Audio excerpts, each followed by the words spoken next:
हमारा जॉब जो हाल्ट रखा गया इसको कंटिन्यू किया, हमें रीएंगेज किया जाए। हमारा जो भी हमारा जॉब है उसको हमें जाकर कंटिन्यूसली हमें फिर से एंगेज किया जाए।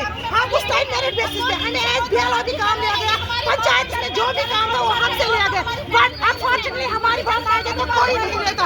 हम आपकी मसादत से गवर्नमेंट तक ये बात पहुंचाना चाहते हैं, प्लीज हमारा मसला है। हम मजबूर हो गए, हम यहाँ पे हम में से कितनी बहनों की शादी इसी वजह से टूट गई कि बोला आप जॉब कर रहे थे, कहाँ गया वो जॉब, डाइवोर्स हो गए इसी वजह से। इसीलिए हमारे बाल बच्चे रास्ते पे, हम मजबूर हो गए रास्ते पे, वरना हमें पता है कि ये ठीक नहीं है, बट हम मजबूर हो गए रास्ते पे आने के लिए क्योंकि हमारी बात कोई नहीं सुनता है।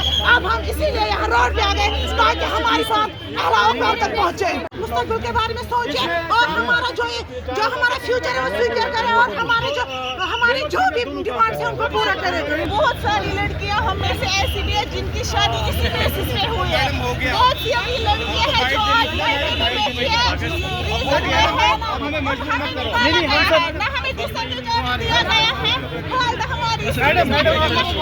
हमारी